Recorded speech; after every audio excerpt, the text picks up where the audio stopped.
امام یافعی قصیدہ لکھتے ہیں اور کہتے ہیں حضور غوث الورا، بعض احباب کو پریشانی ہو جاتی ہے کہ آپ نے غوث کا لفظ استعمال کر دیا، یہ محدثین تاریخ اسلام میں یہ الفاظ استعمال کرتے چلے آئے۔ امام یافعی لکھتے ہیں میرات الجنان میں اپنی کتاب، لکھتے ہیں کہ غوث الورا، غیث الندا، نور الہدا، ہدایت کا نور ہیں۔ اللہ رب العزت نے اپنے حبیب صلی اللہ علیہ وآلہ وسلم کی امت میں، آپ کی حضور علیہ الصلوۃ والسلام کی آقائے دو جہاں صلی اللہ علیہ وآلہ وسلم کی امت میں جو اولیاء ہوئے ہیں، ان اولیاء اللہ میں آپ کو نور الہدا بنایا ہے۔ بسم اللہ الرحمن الرحیم، اللہم صلی علی سیدنا و مولانا محمد وعلی آلہ وصحبہ وبارک وسلم۔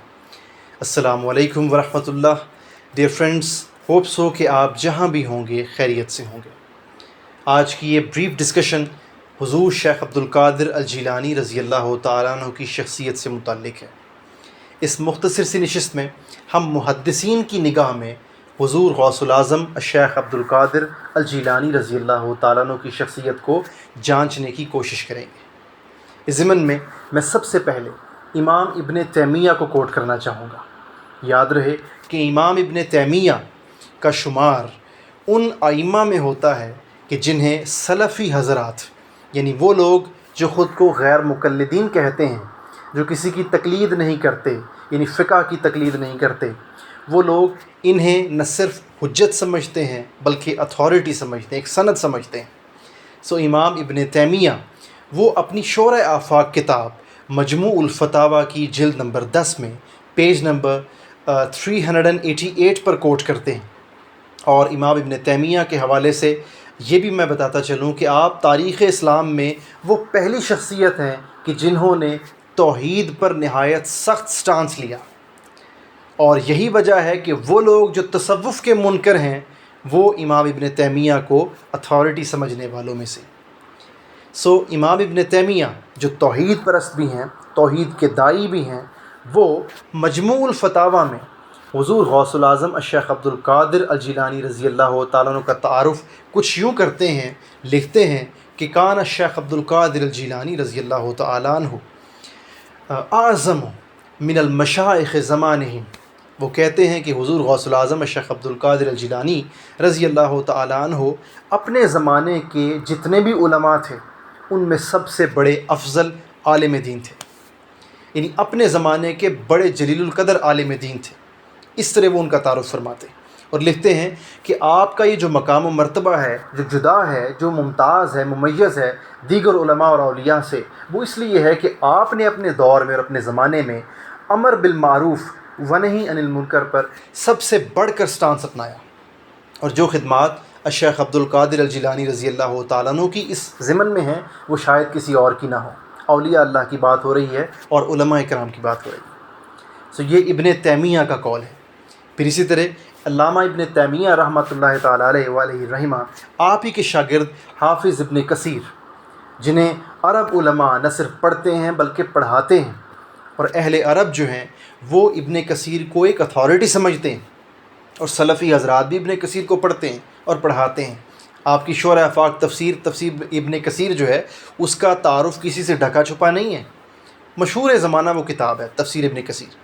سو صاحب تفسیر ابن کثیر حافظ ابن کثیر وہ اپنی کتاب البدایہ والنہایہ کی جلد نمبر 12 میں صفحہ نمبر 252 پر کوٹ کرتے ہیں۔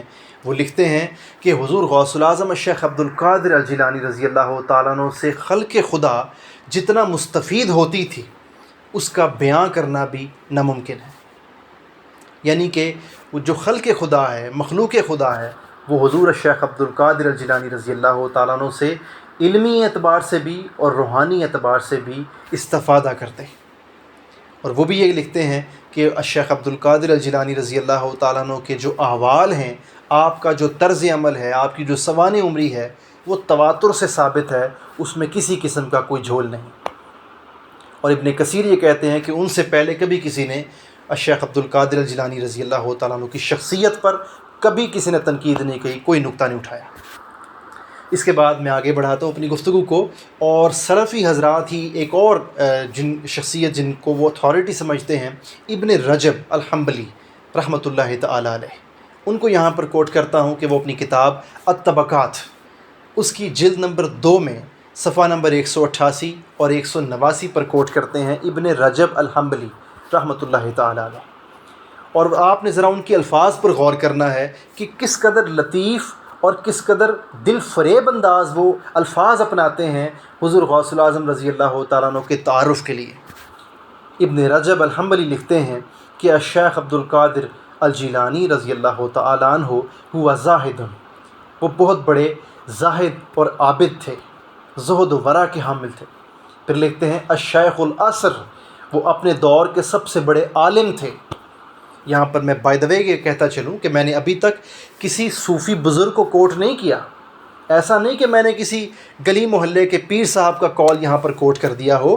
یہ تاریخ اسلام کے مستند لوگ ہیں جن کو آج تک کسی نے ریبٹ نہیں کیا، ان کا ریبٹل کسی نے نہیں کیا، کوئی ان کو مسترد نہیں کر سکا۔ یہ وہ نام ہے ابن تیمیہ سے لے کر ابن کثیر، اور اب میں جو آپ کو ابن رجب الحنبلی کا نام دے رہا ہوں رحمۃ اللہ تعالیٰ علیہ، ود ریفرنس ان کی بک کا نام بتایا الطبقات، اس کی جلد نمبر 2 میں وہ کوٹ کرتے ہیں۔ اور آگے بڑھیے، جو الفاظ آگے بڑھتے چلے جائیں گے آپ ان کی محبت اور ان کی عقیدت کا عالم دیکھیے۔ یہ صوفی نہیں ہے، یہ امام فی الفقہ ہیں، فقہ حنبلیہ کے جلیل القدر ائمہ میں ان کا شمار ہوتا ہے، علم الحدیث کے ماہر ہیں، امام فی الحدیث ہیں، محدث ہیں ابن رجب الحنبلی۔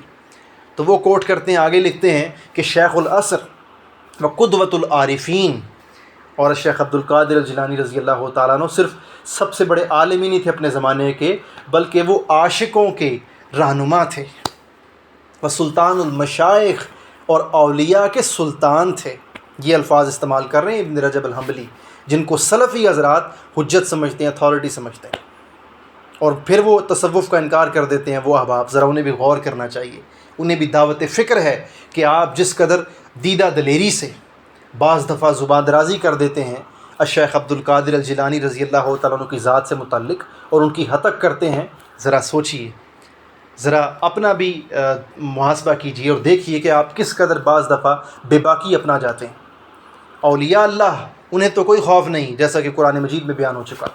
اللہ رب العزت نے اپنے محبوب دوستوں کا ذکر اس طرح فرما دیا، اعوذ باللہ من الشیطان الرجیم، بسم اللہ الرحمن الرحیم، فرمایا الا ان اولیاء اللہ لا خوف علیہم ولا هم یحزنون۔ یہ تو خالق کائنات نے کلیئر فرما دیا کہ میرے دوستوں کو، میرے اولیاء کو نہ تو کوئی خوف ہے نہ کوئی غم۔ سو قیامت تک اولیاء اللہ کی شان میں جو کوئی زبان درازی کرتا جائے گا، اولیاء اللہ کو کیا خوف، وہ تو اللہ کے دوست ہیں۔ سو ایسوں کا جو محاسبہ ہونا ہے وہ اللہ کی بارگاہ سے ہو جانا ہے، اور تاریخ میں ہمیشہ ہوا جنہوں نے اولیاء اللہ کی حتک کی ہے، اللہ کے دوستوں کی حتک کی ہے، اللہ کے محبوب بندوں کی حتک کی۔ سو آگے چلیے، ابن رجب الحنبلی لکھتے ہیں کہ سلطان المشائخ، اور پھر آگے لکھتے ہیں کہ سید اہل طریقہ، کہ آپ اہل طریقت یعنی روحانیت اور تصوف کی راہ پر چلنے والے جو صوفیاء ہیں، جو اولیاء ہیں، ان کے سردار ہیں۔ محی الدین، آپ دین اور امت کا احیاء کرنے والے ہیں، سوئی ہوئی امت کو پھر سے جگانے والے ہیں، اپنے دور میں حق کا علم بلند کرنے والے ہیں۔ اور ابو محمد ان کی کنیت بیان کرتے ہیں۔ پھر آگے لکھتے ہیں صاحب المقامات والکرامات والعلوم والمعارف والاحوال المشہورہ، وہ کہتے ہیں کہ حضور غوث الاعظم رضی اللہ تعالیٰ عنہ مقامات کے حامل تھے۔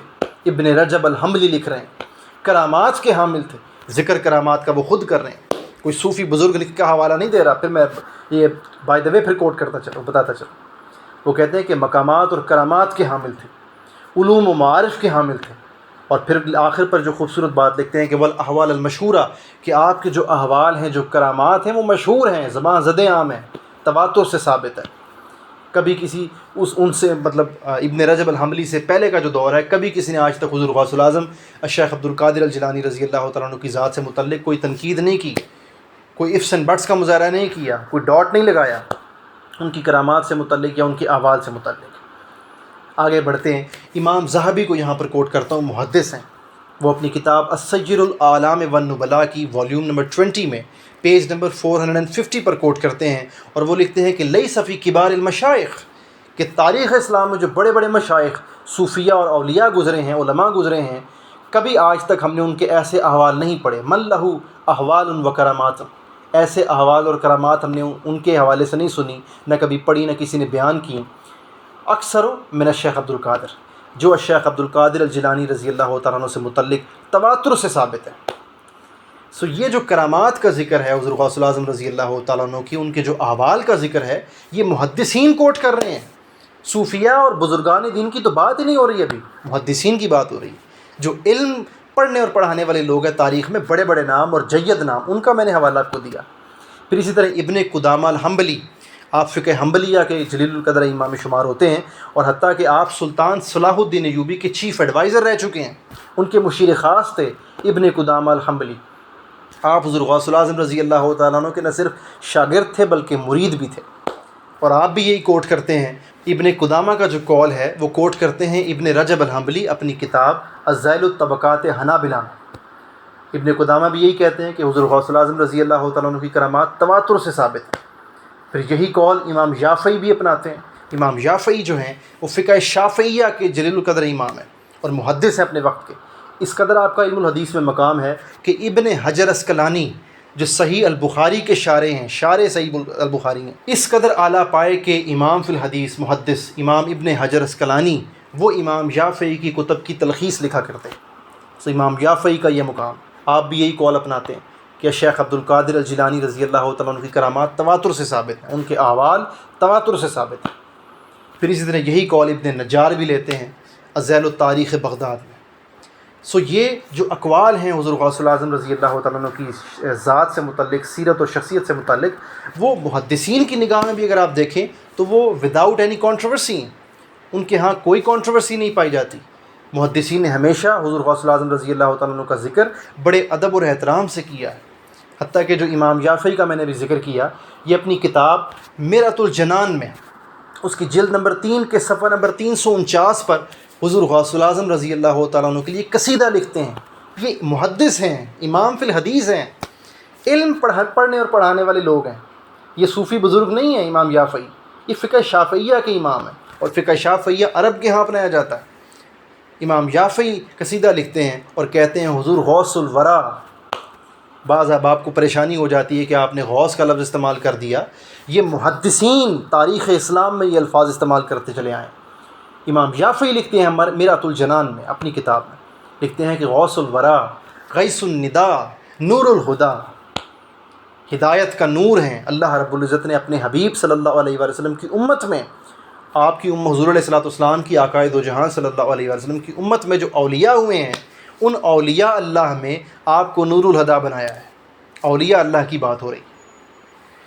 یہاں پر ہمیں سوچنا چاہیے کہ بعض دفعہ جب ہم اولیاء اللہ کے حوالے سے، بہت سے ایسے لوگ ہیں جو من گھڑت قصے کہانیاں بیان کر دیتے ہیں، ہم ان من گھڑت قصوں کہانیوں کی آڑ میں ان کو بنیاد بنا کر ہم اولیاء اللہ کا تمسخر اڑا دیتے ہیں۔ ہمیں سوچنا چاہیے، اپنا محاسبہ کرنا چاہیے کہ اولیاء اللہ تو پردہ فرما چکے، وہ تو وصال فرما چکے، انہوں نے تو کبھی ایسے باتیں خود اپنے حوالے سے نہیں کہیں۔ حضور غوث الاعظم رضی اللہ تعالیٰ عنہ سے منسوب جو جھوٹی باتیں بیان کرتے ہیں، حضور غوث الاعظم رضی اللہ تعالیٰ عنہ نے تو ایسی باتیں اپنے مجھ سے متعلق نہیں کی، حتیٰ کہ حضور غوث الاعظم رضی اللہ تعالیٰ عنہ تو اس شخص کو ولی ہی نہیں مانتے۔ آپ ان کی کتاب غنیت الطالبین پڑھیے، ان کی دیگر کتب پڑھیے، آپ جب تک کسی شخص کی کتابوں کو نہیں پڑھیں گے تو اس شخص کی شخصیت کو اور کیریکٹر کو کیسے جج کر سکیں گے؟ حضور غوث الاعظم رضی اللہ تعالیٰ عنہ کے حوالے سے جاننا ہے تو آپ ان کی کتب پڑھیے، نہ کہ ان سے متعلق جھوٹے قصے کہانیاں جو ہیں وہ سن کر آپ ان کے متعلق اپنا جو نظریہ ہے وہ بنا لیں۔ اس طرح آپ گمراہی کی طرف چلے جائیں گے، ان کی شان میں حتک کریں گے، ان کے مقام و مرتبے میں حتک کریں گے۔ اولیاء اللہ کے دوست ہیں، اگر آپ کے اور میرے دوست سے متعلق کوئی غلط بات کرے تو ہم برداشت کریں گے؟ سوچے جائے کہ بات ہو رہی ہو اللہ کے دوستوں کی، جب اللہ کے دوستوں کی شان میں حتک ہوگی تو مجھے بتائیے اللہ کو گوارا ہوگا؟ لامحالہ ناگوار گزرے گا۔ ہمیں احتیاط کرنی چاہیے۔ یہ ائمہ حدیث کے اقوال تھے، ائمہ فقہ کے اقوال تھے۔ یہاں پر میں گفتگو کو بالکل سم اپ کرتے ہوئے امام شافعی کا میں نے آپ کو ریفرنس دے دیا، چلتے چلتے میں آپ کو ابن تیمیہ کے حوالے سے کچھ اور جو ہے وہ اقوال یہاں پر بتاتا چلوں۔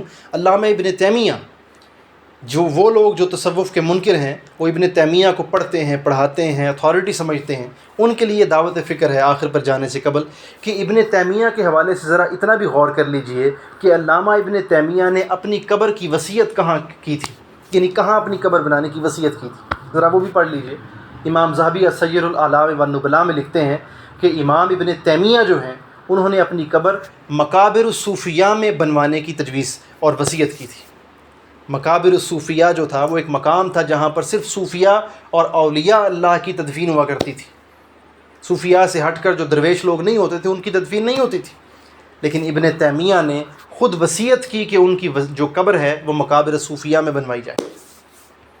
صوفی نہیں تھے لیکن پھر بھی صوفیاء سے عقیدت رکھتے تھے، ادب رکھتے تھے، احترام رکھتے تھے۔ وہ دور تھا سنہرا دور۔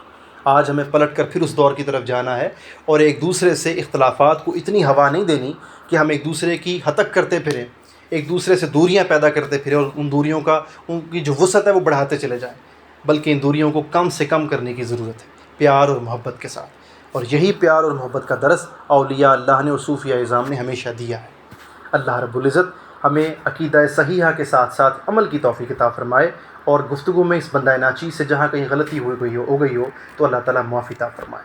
والسلام علیکم ورحمۃ اللہ وبرکاتہ۔